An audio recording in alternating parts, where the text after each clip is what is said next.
Live. WinDailySports.com. Bet Like Mike show. We are live here on a Wednesday. It's hump day. It's a good old hump day here on WinDailySports.com and the Bet Like Mike show, which you can hear every day here, every weekday at noon. The best 20 minutes in all of live streaming. That's what it is. And it's the best 20 minutes, not because of me, but because my guest, Mr. Mike North. How you doing? Is that what I am? I'm a guest. I'm your guest because you do No, you're a co-host. Is that what I am now? It's one of those Wednesdays where you just wake up and you're like, oh no, doesn't matter, Danny. I'm good. But I'll tell you, my co-host, the star of the show. I'm not a star of the show. We're a team. You got to get yourself together here. You're like this catcher, Yerman Mercedes for the Chicago White Sox. You know? He's great. I can watch him crush softball league pitches all day. That's fun to me. And you know what? We will get to him and other things in just a second. But first of all, good night for you last night. You went 2-1. Yes, went 2-1. Yes, I did. The scary pick, I don't really bet sometimes, but you know what? We call it a scary pick for a reason. Yeah, you bet it or you don't. It's up to you. But Cincinnati Castillo lets me down again. And, you know, the way that the media is now, the Reds analyst, whoever he is, we saw some good things from him tonight. He lost again. And he also struck out a lot of guys, but who hasn't? You know, I mean, you got just nonsense going on now in Major League Baseball. This guy's a bad pitcher right now. And he gave up a big 3-run homer in the game. So I don't want to hear this crap. But, you know, speaking of crap, the nonsense going on in Chicago, in my hometown, all-time decade low for the media, sports media in this town. Okay, which I'm included. Okay, I won't take all the blame here. I used to take the blame for everything that happened in the 90s, good or bad.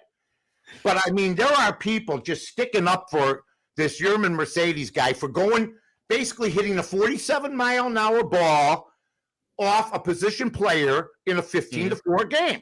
Tony La Russa comes out, fires on him. Maybe not the best thing that he should have done. Okay, yeah. But here's the thing. Everybody bombs him until they find out Mercedes had a 3-0 count and he was given the take sign. And he swung through it. La Russa doesn't play that. And all the people that are saying La Russa, there are talk show hosts in town saying that Sox should have a mutiny. They're having one of their best seasons in so long. I don't count last year. And they want to get rid of Tony La Russa because they wanted to at the beginning because of his age, because he had DUIs, not because of what he does as far as baseball is concerned. They can't differentiate anymore. They can't do it. So anytime there's a weakness, all the wins are the White Sox players, and any loss, even though Sano hit 3 homers yesterday and La Russa didn't throw them, goes on Tony La Russa. But I got something for everybody today, and I think it's important that everybody understands this. I'm going to read a little something because you're not hearing this, John. Now, what do you know about Mercedes right now? I know Yerman Mercedes is absolutely crushing baseballs at the moment, and kind of a dude that was in the minor leagues for a long time. And and why was he? Couldn't play the field. I'm pretty sure it was always. I'm not sure. I knew he had a good. Hear this in Chicago today. No. Oh yeah, okay. I've been paying attention to a lot of this. Okay. Yeah. He's been late already. This year, been late already, and La Russa covered for him. The reporters were asking, where is he? Where is he? Covered for him. This guy's got a history of being a bad guy when it comes to coming on time, being out of shape, not having a position. There's a reason he's been in the minors so long, but you won't hear that today. So the White Sox give this guy an opportunity. He's a monster. I love him. But when you swing, when you're not supposed to, I don't care if it's old school, that's what started this whole thing. Know your signs. Now we're hearing he ignored the sign. And he's going to be what he wants to be. That's why he hasn't had a major league career until he's 28 years old. Basically. Bottom line. My dog just barged through the door. That was me. My dog Lotto. He has his pirate patch on right now. Okay? Don't way to break my. No, you can't break my concentration. Okay, this guy. But despite hitting above 300 as a catcher over 3 seasons in the Dominican Summer League, he was released in the winter of 2000, 13. He developed a bit of a reputation for showing up late, not always giving 100%, and pumping himself up to anybody within earshot. Essentially, he was big leaguing it. Does anybody know anything about how much of an asswipe this guy's been, and yet the White Sox are giving him a chance, and then he blows off the manager, and then everybody wants to get rid of the manager? Did you know any of that? No, and I think he's been a great major league player since he's been up there, and this whole thing to me, but he should have been up when he was maybe 6 years ago, John. And he probably should have. And I think there are obviously some people that take longer to get it, and your Mercedes has been up in the major league level, and he was came maybe late this year, John. What's that? He came late to a ball game this year already. Yeah. So if you come late to your shift, you're gone. If I come late, I don't get paid. You don't get paid. I never was late for a shift in my life. And all these people that are calling for Tony La Russa's head are the same people that watch Robin Ventura lose the locker room for 4 years, had a child, the son of LaRoche, had his own locker. Chris Sale tore up uniforms. Kenny Williams had to come down and clean it because they couldn't find the manager. Here's what I'm saying. He's the manager of the team. Get over it. He's not getting fired, folks, for being mad about somebody going through a stop sign. And the one thing that he shouldn't have done, but maybe he did because he warned him once not to do something again, is he shouldn't have hung him out to dry, maybe. And said, the public. Minnesota didn't have to tell him we're going to beat him, and they threw behind him. They didn't hurt him, but he looked out at the mound like he was going to do something after that. Yeah, I think that's the part that gets very odd to me. Why would you publicly that's something that could be handled in the locker room? That's something that could be handled by those two, and that's something that even after the game, not defending your player. Hey, he went through your take sign. That's you could talk through that, but then not defending your player after somebody tried to hit him. It's just odd. I find all of that really odd, and there does seem to be some bit of disconnect with a few White Sox players in La Russa.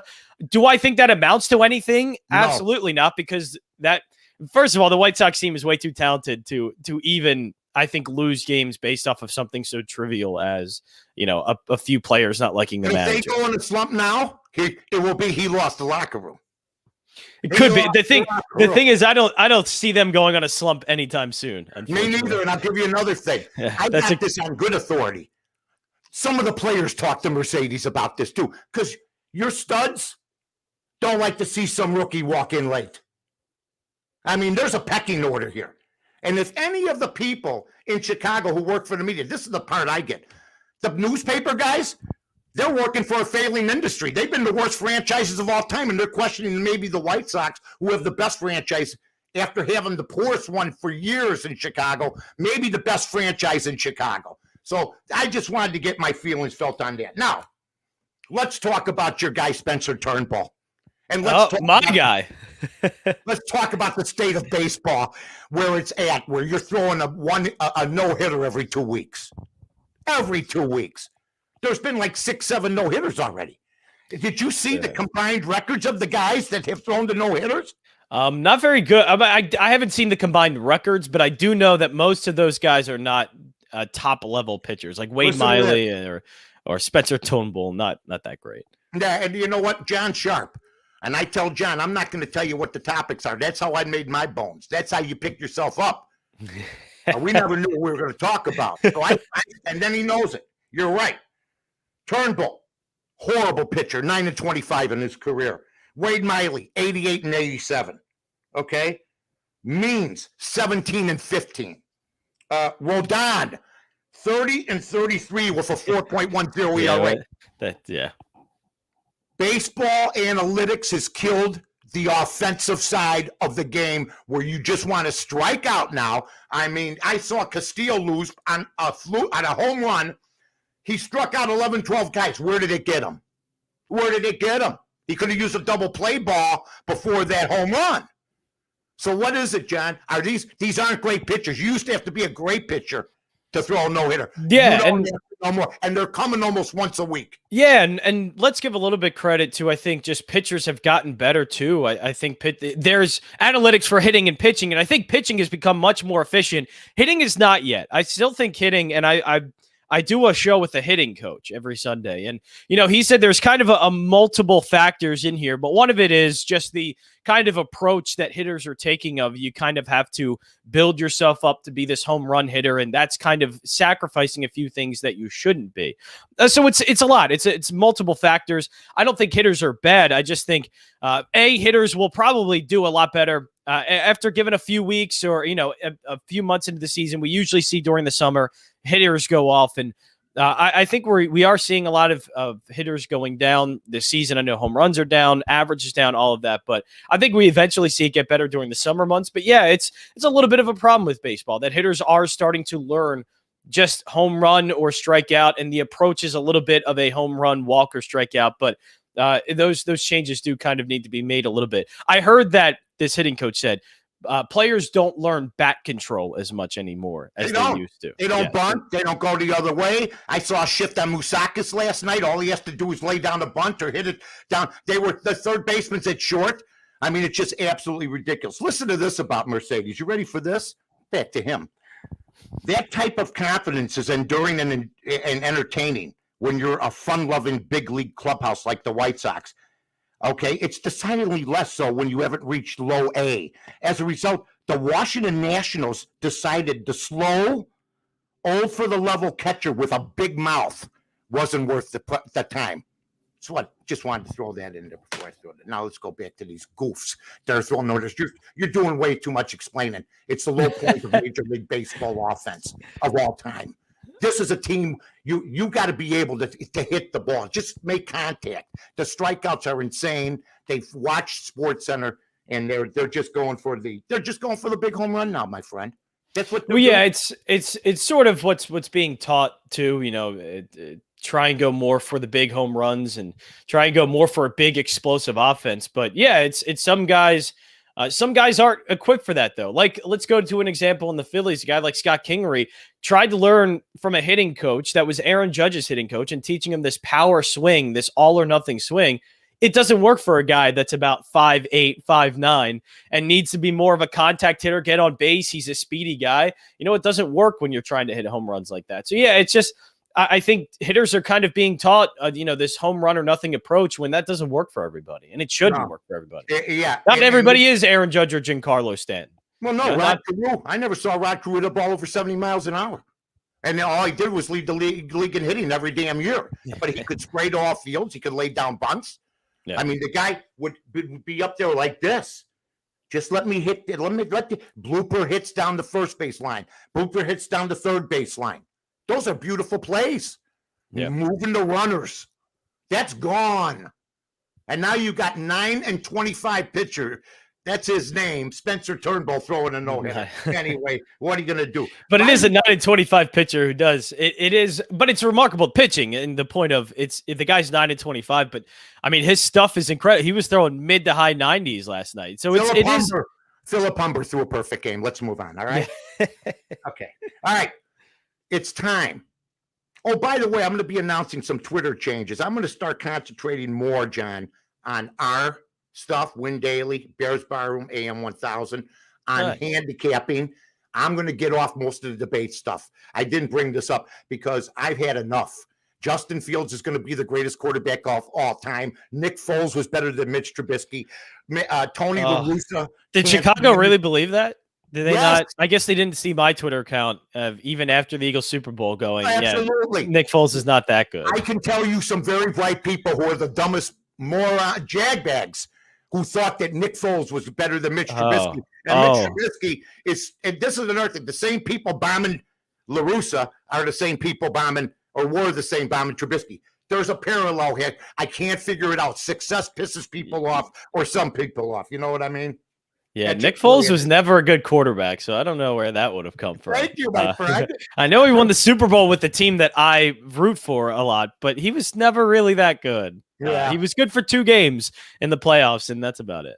All right, let's talk about some NBA basketball. I got one game tonight as far as. Do you? No.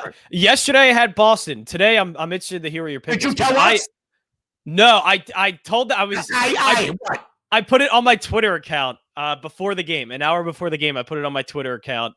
So I will give myself credit for that at least. If you followed me, you would have gotten the pick right. So maybe that's enticing people. That's what you got to do. You got to follow. You see the following up there, okay? There's one game. I got nothing on the Laker game tonight. Golden State. It came out even for my system. I don't know if you're leaning any way with that game. That's a game you can watch. I hope Steph Curry wins. I heard somebody on ESPN, Molly, on First Take. I don't know her name, but I saw it on Twitter. She said LeBron's setting this up. Oh, Curry's the MVP because he wants to knock Curry off. He wants to look good. That's one of his rivals right now. It is. It's one of his big-time rivals. Oh, the rivalry's pretty even right now also. Let's go to San Antonio. I like the Spurs tonight, +4. I mean, Memphis is -4. I know they got a couple nice players, but San Antonio to only be getting 4 at Memphis. Tim Duncan, I know, is not walking through that door. Either is Tony Parker, none of those guys, but I like San Antonio in the spot. What's your take? Yeah, you know what? I was going to pick that game, and I was going to lean San Antonio. Now, the only thing I worry about is just they're not the best team, but this is a perfect scenario for them. It's a playoff type game. Greg Popovich knows better than anybody how to get well in the playoffs, and some of these guys have playoff experience like DeRozan, and we saw that kind of help yesterday with Indiana, or at least Charlotte being a really young team, inexperienced, not really doing so well. And I think that's going to give maybe Memphis a little bit of trouble. So I might end up tailing you on that one. That would be great, buddy. And like I said last night, Johnny went 2-1. I went 1-1. The scary pick, if we have one, that's up to you to take. You could take the run line. You could try to go for it if you're up or something like that. Just remember, that's not one of our main picks, but I do count it as a loss if I give it out. Oh, yeah. I think the hysteria, and this graded out pretty good for me. I got to lean towards your guys in Philly today. Lean, not a lean, or not just a lean. It's a lean, a 2 lean, middle of the road. But I don't know if I'm going to take that game or not. The strong game I got is the Angels tonight. You had this Mike Trout get hurt again. Somebody said on TV today, it's a shame we need the stars in baseball. I'll be honest with you. Mike Trout's been insignificant to me since he started playing for the Angels. I mean, he's a great player and everything. This year was fun watching him and Ohtani, though. It's just been cool to see those two guys. The MVP, and I think it's only going to strengthen the case now. And it is fun to watch him if, like out east, you're up at 1:00 in the morning. That's the worst. No, that's what I'm talking about. Yeah, it's the worst. But I can't watch him all the time. Yeah. He's pitching the shot. That's what makes this guy the MVP kid. He's got a ton of home runs, ton of RBIs. Now he's pitching. I'm taking the LA Angels -134 tonight. No, I'm going to go actually against my Phillies. I'm going to go a little first 5 action. Trevor Rogers, first 5 money line +104 for the Marlins because Rogers been great. Phillies don't hit left-handed pitching too well. They strike out a ton, and this guy's a pretty decent strikeout pitcher. So I think the Phillies are going to have a tough time with him in the first 5 innings. So I'm going to go there. And then real quick, I'll go with my other game because I do like it. Where was I going to go with it? Where's the game? I do like the White Sox today. Giolito, I know, has been not great in his last few starts, but he's due, and the price has dropped way down. This is a guy who would be -160, -170 for a start, and now it's -122. I think the price has dropped enough that you can finally, bet on Lucas Giolito, and I think he is due for a good game against a bad Twins team. Do you think the price dropped because people have stopped believing in the Twins and they think Giolito's going to bounce back? Well, yeah, it's That's just Giolito to be giving the White Sox, though. I'll be telling you that. So -122 is he's -122. Okay, yes, it's a decent price, but I think it's a lot because that would be usually -180. People are taking the Twins, right? Yeah, I think so. Trying to bet against Giolito. Okay, so you like your Phillies, you like your White Sox. I take the Spurs tonight. This is our first foray into the NBA. Yeah, their play-in game. Get rid of it. Please, I know. I liked it on paper, but I will admit yesterday's games were not great. It'll look great when Golden State and the Lakers are playing today, but yesterday was not good. I will admit. I was looking forward to it. Yesterday was not great, though. I didn't watch 1 minute of it. It's just a bunch of nonsense for the owners to make extra money during this time, sell some TV advertising. That's all it's about. I would hope to God that they'll definitely straighten things out once they fill everything up to capacity. But people are watching on TV too, folks. You don't have to bastardize the product. We don't do that here. We stay within our 20 minutes. John, great job as always, buddy. Good job. Great show. We got to do the wave. I thought you were going to forget the wave for a second. No, I never forget the wave.